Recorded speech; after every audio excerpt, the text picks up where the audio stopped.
Hi, welcome to another working interview with Rainy Bonsai. I'm your host, Jamie, and today I'm here with my friend Carmen Leskoviansky, and we're going to be working on this exciting Satsuki azalea at the Matthaei Botanical Garden here in, oh shoot, I know where I am. Ann Arbor, Michigan. There we go. Carmen, would you like to introduce yourself to our guests? Sure. Hi, I am Carmen. I manage the bonsai collection here at the University of Michigan, Matthaei Botanical Gardens. Let's see, I've been here for, about 15 years. I've been doing bonsai for about 14 years and just finished up an apprenticeship with Michael Hagedorn, and I'm excited to be back in Michigan. And I've been fishtailing azaleas for about 3 weeks, and I think I have another 2 weeks ahead of me. So halfway there. That's exciting. Oh my, it's been a lot. Right? Azaleas are one of your favorite species to work with. Am I correct in understanding that, Carmen? Yes. Yeah. I think part of it is just because of I was thrown into azaleas, and luckily I like them. Right. Because if I didn't, this would be a big problem. But I tend to like the kinds of bonsai that are busier trees, so like junipers and black pines and azaleas and things that you have to revisit multiple times. Not so much the ponderosa where we check it every 3 years. Oh my goodness. Right, yeah, that's a one and done kind of deal. If I'm not touching the tree 2 or 3 times a year, I am bored. So good thing we have 36 azaleas now to... That's the spirit. Woo, keep me busy. Keeps me out of trouble, you know? Yeah, it's hard to find time to get into trouble in this line of work. But I mean, they're also just a fun tree because, I mean, they bloom, and granted, it's very short-lived, but it's so pretty when they do bloom, and everybody gets so excited about it. But then the rest of the year, they're, mostly evergreen, and so they're really flexible as far as what style you can do. You can do kind of any style. Yeah. And so they stay looking really nice pretty much all the time, even when they're done flowering. So unlike some flowering species where, like a wisteria or a cherry, you show them for their flowers, and then when they're done, you kind of take them off display. These can stay on display pretty much any time of the year. This is just such an impressive canopy on this tree. You can tell lots of work has gone into it. Oh, yeah. Yeah, the big ones are hard to move, but fun to work on. Yeah. So speaking of moving trees, I'm really curious, what system do you guys use to move your big trees here at Matthaei? So some of our big ones, we've got another azalea about this size out on display, and that one pretty much lives on its bench all the time. And the way that the bench is built, we have a hydraulic lift that has a very long extension on the front. We call it the surfboard. And it's able to go under that bench and then lift up the whole bench.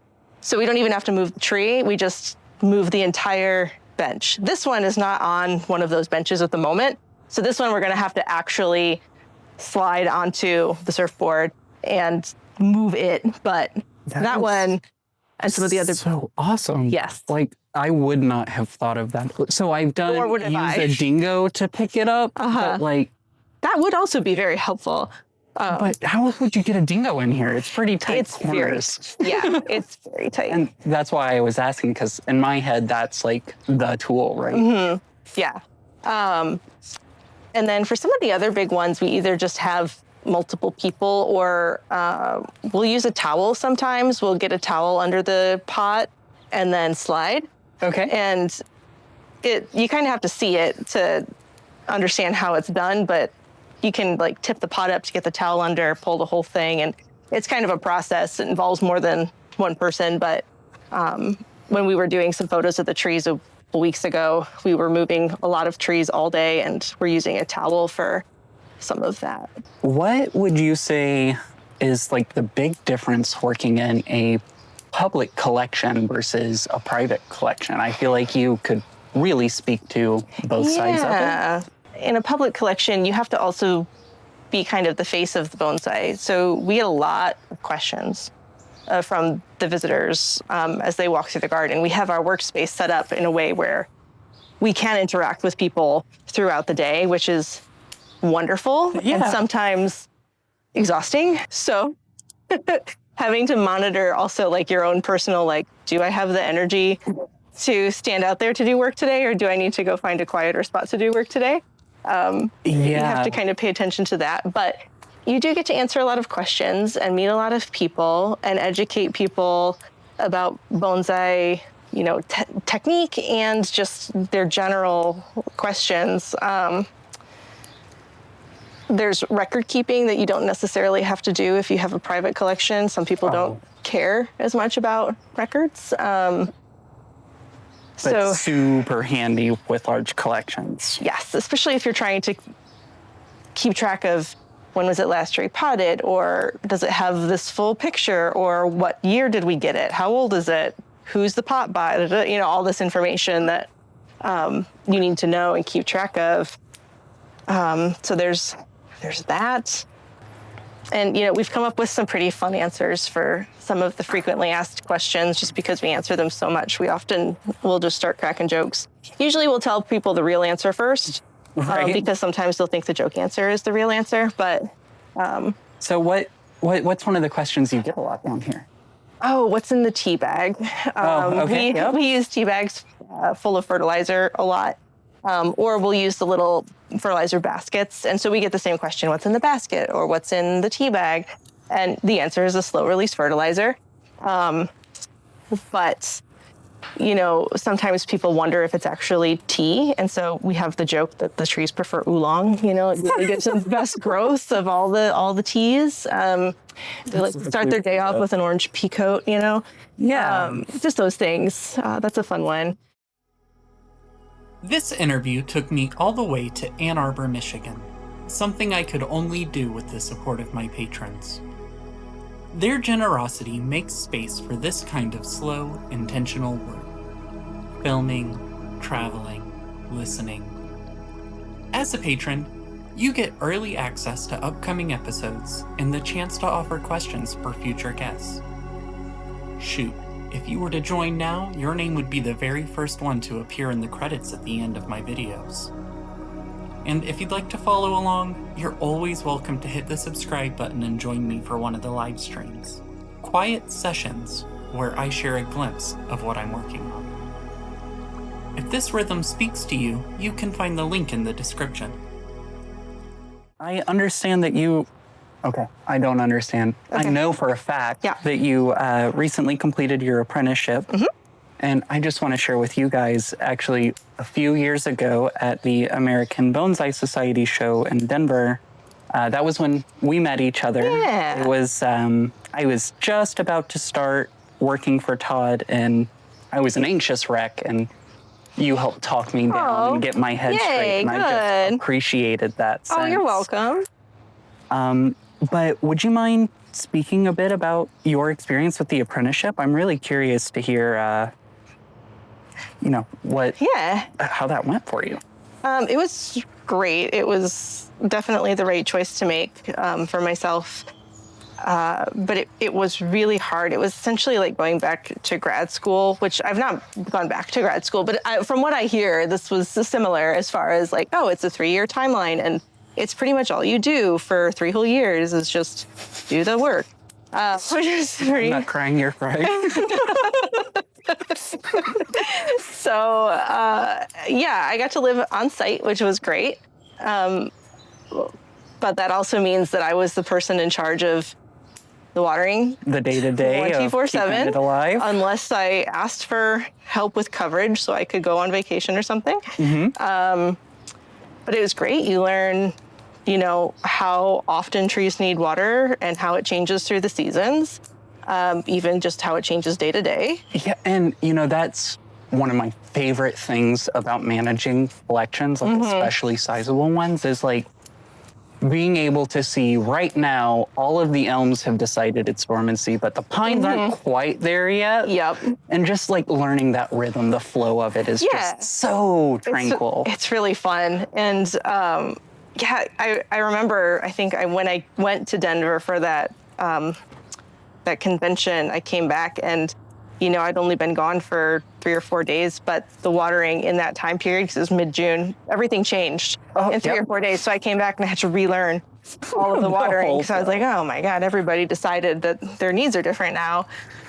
And they stop being trees too. Like they become friends, people that like, I am tuned into.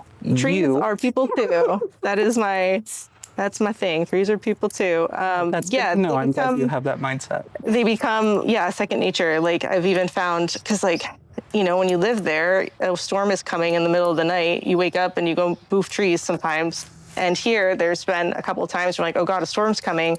I didn't think it was actually coming. So I've driven back in to make sure things are okay, or I get an alert on my phone that the heat's not working in the cold storage. And so I'm like, oh God, so I drive in. Luckily it hasn't been in the middle of the night, but I usually keep my phone on silent. Right? It's an option if I were to turn that alarm on louder, which I don't because I want to sleep. Can I ask, have you had to deal with hail either here or when you were with Michael? More so in Portland. It wasn't usually big hail. But it was enough that there were a couple trees we would run outside and move, especially if it was springtime and everything hadn't hardened off yet. It can damage the leaves. Here, it's not been really an issue. Good. Yeah, which is really... It's one of my big nightmares in the summer in Denver. Yeah. Oh, yeah. Because we get huge hail and usually it's fine, but when it's not taken seriously is when pots break. Yep. Oh yeah, I hadn't considered that. Yeah, we were mostly just worried about damage to the trees. I didn't even think about the pots. What would you say are some of your biggest responsibilities in the summertime? Oh, in the summertime, watering. Watering. It's pretty endless, Making right? sure the trees don't die. I think our biggest times are post-azalea bloom because we have to go through and take off all of the old flowers and then do trimming on as many as we can get to and or that need it. I think in the fall, moving things back into cold storage is always, it's less hard to move things back in than it is to take things out, just because when you take things out, you also have to set up the display and then you know how that can go. You can it's a lot. It's a lot of tree Tetris and trying to figure out what you want where and blah, blah, blah. But yeah, summer's pretty busy as far as just the maintenance of the trees. And then we do go to some shows. Oh, nice. Yeah, so taking some trees to some shows. And, we've been doing a lot of it the last few years mostly because we want to be there to network and show off our collection, but also, my technician who's working with me now is super into going to shows anyway. And so since he's going, it's he might as well take a tree. And so we've had a big old presence at a lot of regional and local shows over the last couple of years, thanks to Mike. Yeah. Actually, your garden's web presence is pretty lovely. For those of you that don't know, please follow. Do you know the handle off the top of your head? At Matthaei Nichols. At Matthaei Nichols. Yeah. Yeah, some really fun content gets posted. Yeah, we've had our marketing director's really been very good about having a bigger web presence and being on social media and doing not just photos, but videos and letting us be funny and, not being so serious all the time. Yeah. So, and having social media interns who are, college students also really helps. Because they're not afraid to be a little goofy. Yeah, and they know all the lingo and the technology and, they're youths. Carmen, would you mind speaking a bit about the difference in approach working on trees in a big collection like this versus your own trees? Mm-hmm. There's a question a lot of times as to whether, because they're donor trees, can you make a lot of changes? Is that okay? Or do you have to maintain what the donor originally intended? Mm-hmm. And this is something I wouldn't say argue, but I debate with a lot of people because I think on one hand, it's nice to keep what the donor has done as long as it's in the best interest of the tree. But I think if the tree has potential to be more or to be better, that there's an opportunity there that on some level should be taken. So the donor may have not had the resources or the ability or the knowledge to make the tree look how they wanted it to. So maybe they wouldn't mind, grafting on new branches or cutting off that really big branch or whatever. So I think it takes, you have to use your judgment as to what's the best thing to do for each tree, but I'm not opposed to making large changes if it's going to make the tree better in the long run. Yeah. But I will say that, it's definitely much easier to make those decisions when the trees are damaged, particularly inadvertently. We had a cold storage frame fall on a tree one time, and we had to redesign the tree because half of it broke off. All right, folks, that's where we're wrapping it up for today. The rain had other plans for us, so we had to pause work on this tree. But don't worry, Azalea Madness isn't over yet. Keep an eye out for part 2, where Carmen and I will be continuing on with another gorgeous azalea. You won't want to miss it. See you then.